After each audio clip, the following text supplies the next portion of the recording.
नमस्कार साथियों, ये YouTube channel Sanjay Jha speaks है और मैं संजय झा चैनल की ओर से आप सभी का अभिवादन करता हूँ। साथियों, अभी यूनिफॉर्म सिविल कोड को लेकर के भारत भर में बहस छिड़ी हुई है। बहस इसलिए क्योंकि जब फरवरी और मार्च के महीने में उत्तर प्रदेश और उत्तराखंड समेत 5 राज्यों में विधानसभा चुनाव की प्रक्रिया चल रही थी, उसी समय अंतिम मोमेंट में उत्तराखंड में दूसरे चरण में यानी 14 फरवरी को मतदान होता था। 12 फरवरी को तत्कालीन मुख्यमंत्री पुष्कर सिंह धामी, जो कि भाजपा के तरफ से चुनाव लड़ रहे हैं, भाजपा नेता हैं और भाजपा सरकार में वो मुख्यमंत्री थे और केंद्रीय नेतृत्व ने उनको मुख्यमंत्री आगामी चुनाव में अगर भाजपा जीतती है तो पुष्कर सिंह धामी ही मुख्यमंत्री होंगे, ऐसा करके चुनाव लड़ाया था धामी जी को। तो धामी जी ने 12 फरवरी को अचानक ये घोषणा की कि अगर दोबारा भाजपा की सरकार बनती है तो प्रदेश में यूनिफॉर्म सिविल कोड लागू किया जाएगा। दोस्तों, अब सवाल ये है कि जो उससे पहले भाजपा ने जो अपना घोषणा पत्र जारी किया था विधानसभा चुनाव के मद्देनज़र, उसमें यूनिफॉर्म सिविल कोड की बात नहीं थी। लेकिन चुनाव से 2 दिन पहले आखिर क्या मजबूरी रही और क्या उनकी रणनीति थी भाजपा की और भाजपा के नेताओं की कि उनको यूनिफॉर्म सिविल कोड की बात करनी पड़ी। खैर, भाजपा जीत गई। 70 सदस्यीय विधानसभा में भाजपा को 47 सीट मिली है और पुष्कर सिंह धामी हालांकि चुनाव हार गए थे खटीमा से, लेकिन उनकी जो कार्यशैली है, उनकी जो कार्यकुशलता है, उससे खुश होकर के केंद्रीय नेतृत्व ने उनको दोबारा मुख्यमंत्री पद पर चुना और 3 दिन पहले उन्होंने मुख्यमंत्री पद की शपथ ली 23 मार्च को और उन्होंने जो है उसके बाद फिर 24 मार्च को पहली कैबिनेट की जो बैठक ली उन्होंने, उस बैठक में एक सूत्रीय एजेंडे पर विचार हुआ और वो एजेंडा था उत्तराखंड में कॉमन सिविल कोड लागू करना और उन्होंने इसे मतलब कैबिनेट ने मुख्यमंत्री के इस प्रस्ताव को सहमति दे दी, यानी उत्तराखंड में कॉमन सिविल कोड लागू करने की दिशा में पहला कदम उठा दिया गया है। अब मुख्यमंत्री का कहना है कि अब वो एक हाई पावर कमेटी गठित करेंगे जो किसी रिटायर्ड जज, सुप्रीम कोर्ट या हाई कोर्ट का रिटायर्ड जज होंगे उसके अध्यक्ष, और सभी स्टेक होल्डर्स,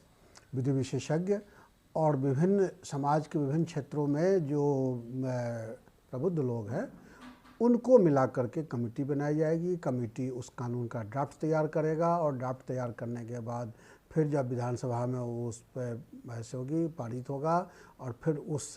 मसौदे को जब विधानसभा में वो बिल पास होगा और बिल को अगर विधानसभा ने 2/3 बहुमत से पास कर दिया तब वो केंद्र में जाएगा, मतलब केंद्र से मतलब है राष्ट्रपति के पास जाएगा। राष्ट्रपति के अनुमोदन के बाद फिर वो बिल जो है कानून बन जाएगा। लेकिन दोस्तों, अब सवाल ये है कि क्या ऐसा संभव है? क्या राज्य सरकार अपने राज्य में, किसी भी राज्य की सरकार अपने स्तर पे कॉमन सिविल कोड लागू कर सकती है और क्या इसमें कोई कानूनी बाधा नहीं आएगी? इतना तो हमने आपको बता दिया था कि राष्ट्रपति जब उस बिल को मंजूरी दे देंगे तब वो यहाँ वो कानून बन सकता है। लेकिन दोस्तों, ये बात यहीं पर नहीं टिकती है। राष्ट्रपति कानून को मंजूरी देंगे या नहीं देंगे वो डिपेंड करता है केंद्र सरकार की मंशा क्या है। और अगर हम केंद्र सरकार की मंशा की बात करें तो केंद्र सरकार अभी तक ने जो रुख अपनाया है इस मामले में, उसको देखते हुए ऐसा लगता है कि कॉमन सिविल कोड यानी यूनिफॉर्म सिविल कोड यानी समान नागरिक संहिता को देश भर में लागू करने के लिए सरकार को अभी कोई जल्दबाजी नहीं है। क्योंकि पिछले दिनों जब ये मामला सुप्रीम कोर्ट में गया था और सुप्रीम कोर्ट ने नाराज़गी जाहिर की थी कि भारत में अब तक ये लागू क्यों नहीं हुआ है, और उसके बाद दिल्ली हाई कोर्ट में भी एक मामला गया था। दिल्ली हाई कोर्ट में, सुप्रीम कोर्ट में जो मामला चल रहा है उसमें 8 अप्रैल को सुनवाई है। 5 याचिका है, 5 याचिका पर 8 अप्रैल को सुप्रीम कोर्ट में सुनवाई है। अब देखना यह है कि सुप्रीम कोर्ट क्या इसमें डिसीजन देती है। बहरहाल यही ऐसा एक मामला दिल्ली हाई कोर्ट में भी गया था। हाई कोर्ट में केंद्र सरकार ने हलफनामा दिया है, केंद्र सरकार से जवाब पूछा था, केंद्र सरकार ने हलफनामा दिया है कि कॉमन सिविल कोड को लागू करने से पहले इस मामले को विधि आयोग को सौंपा गया था और विधि आयोग की जो सलाह होगी उस सलाह के आधार पर हम इसको लागू करेंगे या नहीं करेंगे। यानी आप देखिए, विधि आयोग की बात करें तो 21वें विधि आयोग के पास ये मामला गया था, जो जिसका कार्यकाल 2018 में समाप्त हो चुका है और उस विधि आयोग ने इस पर कोई अपनी राय नहीं दी। अब उसके अलावे उसके अगला विधि आयोग जो गठित हुआ है उसमें के पास अभी ये मामला नहीं गया है। 31 दिसंबर 2022 को केंद्रीय कानून राज्य मंत्री किरण रिजिजू ने जो अपने ही पार्टी के एक सांसद को जो उन्होंने पत्र लिखा है, उस पत्र से यही पता चलता है कि केंद्र सरकार ने इस विधि जो 21वां विधि आयोग ख़त्म हो चुका है कार्यकाल उसका, 22वें विधि आयोग को अभी तक ये भेजा नहीं गया है। दैट मीन्स कि केंद्र सरकार नहीं चाहता है कि केंद्र सरकार नहीं चाहती है कि ये कॉमन सिविल कोड लागू हो। तो जब केंद्र सरकार केंद्र के स्तर पे, हाँ एक चीज़ और, केंद्र सरकार ने ये भी कहा है, हलफनामे में कहा है कि ये जो कॉमन सिविल कोड है ये विधायी मामला है और इसे लागू करना न लागू करना केंद्र सरकार के सामर्थ्य और उसकी परिस्थिति मतलब सामाजिक परिस्थितियों को देखते हुए यानी कई चीज़ों पर डिपेंड करता है। इसलिए कोई भी कोर्ट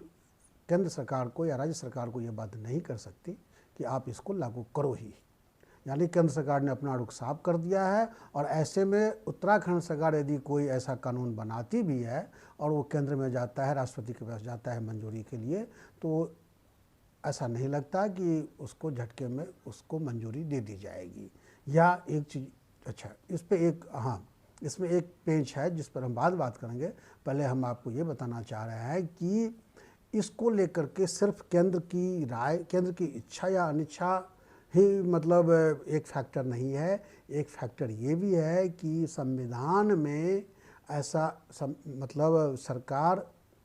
जो भी है, केंद्र की सरकार है या राज्य की सरकार है, ऐसा अगर कोई कानून बनाती है जो किसी न किसी रूप में मौलिक अधिकारों का उल्लंघन करता है तो उसको चेक करने का अधिकार सुप्रीम कोर्ट के पास है। और अगर हम कॉमन सिविल कोड लागू करते हैं तो ये धार्मिक स्वतंत्रता जो हमें संविधान में मौलिक अधिकार के तहत दिया गया है 25 में, 25 से लेकर के 34 तक, 25 और 25, 26, 27, 28, 25 से लेकर 28 तक जो हमें धार्मिक स्वतंत्रता का अधिकार मिला हुआ है, उसमें कहीं ना कहीं उसका ये हनन करता है कॉमन सिविल कोड। धार्मिक स्वतंत्रता के अधिकार में अपने धर्म की मान्यताओं के अनुसार आपको अपना आचरण करने की छूट है और मुस्लिम धर्म में, ईसाई धर्म में, सिख धर्म में विवाह को लेकर के, तलाक को लेकर के, संपत्ति को बंटवारे को लेकर के और गोद लेने को लेकर के अपने अपने कानून है। और यही कॉमन सिविल कोड कहता है कि सभी कानून को क्लब करके एक यूनिफॉर्म कानून बनाया जाएगा, लेकिन जो पर्सनल लॉ जो मुस्लिमों का है, जो ईसाइयों का है, उसमें कुछ और उसके नियम हैं, शादी के, तलाक के, विवाह के और बाकी चीज़ों के। तो इस तरह से अगर हम देखें तो पर्सनल लॉ का चूँकि अतिक्रमण होता है कॉमन सिविल कोड के लागू होने से, इसलिए अगर ऐसा कोई कानून कोई राज्य की, किसी राज्य की सरकार बनती है तो उसे लागू तो कर सकती है, वो लागू करने में कोई दिक्कत नहीं है, लेकिन कोई भी आदमी उसे जाकर के सुप्रीम कोर्ट में या हाई कोर्ट में या किसी सक्षम न्यायालय में उस कानून को चैलेंज कर सकता है। इसलिए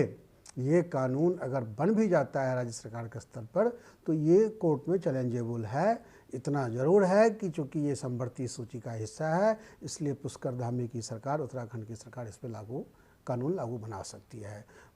जब उन्होंने पहली कैबिनेट की बैठक की यानी गुरुवार को, तो उन्होंने ये भी कहा था कि धारा अनुच्छेद 44 राज्य सरकार को अधिकार देता है, तो उनको उसमें ये भी जोड़ना चाहिए कि अनुच्छेद 25 जो मौलिक अधिकार का अनुच्छेद है उसमें आपको आपके हाथ भी वो अनुच्छेद रोकता है।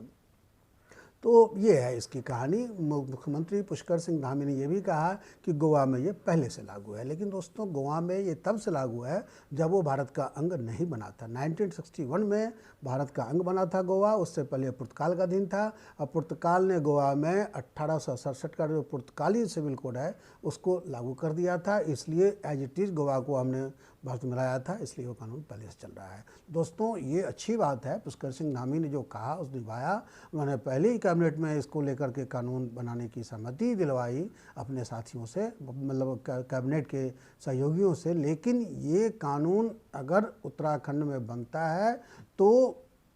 इसको कानूनी दावपेच का सामना करना पड़ेगा, और फिर भी अगर ये लागू होता है तो ये एक स्वागत योग्य कदम होगा और सभी राज्यों में ये लागू हो, ऐसा हम भी उम्मीद करेंगे। और मुख्यमंत्री जी ने भी, यानी पुष्कर धामी ने भी कल सभी राज्य की सरकारों से अनुरोध किया था कि आप भी अपने अपने राज्य में इस तरह के कानून बनाएं। और दोस्तों बीच में मैंने केंद्र की बात की, तो केंद्र किया ऐसा भी हो सकता है,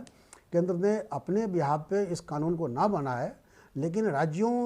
राज्य की सरकारों से ये कानून बनवा करके वो एक माहौल तैयार करे और लोगों में जो इस कानून के विरोधी हैं, जो धर्म के आधार पर इस कानून का विरोध कर रहे हैं, हो सकता है उनमें जागरूकता पैदा तब तक हो जाए, वे जागरूक हो जाएं और इस कानून का वो स्वागत करें। तो केंद्र ने शायद संभवतः केंद्र को थोड़ा स्पेस चाहिए लोगों को समझाने के लिए, इसलिए उन्होंने भी राज्य के हवाले कर रखा है। लेकिन चूंकि ये समवर्ती सूची का हिस्सा है तो केंद्र जब चाहे तब कोई कानून ला सकती है इस पर केंद्र सरकार, और जब केंद्र सरकार कोई कानून बना देगी यूनिफॉर्म सिविल कोड पे, तो राज्य द्वारा बनाया गया कानून अपने आप वो सारे प्रावधान खत्म हो जाएंगे जो केंद्र के अधीन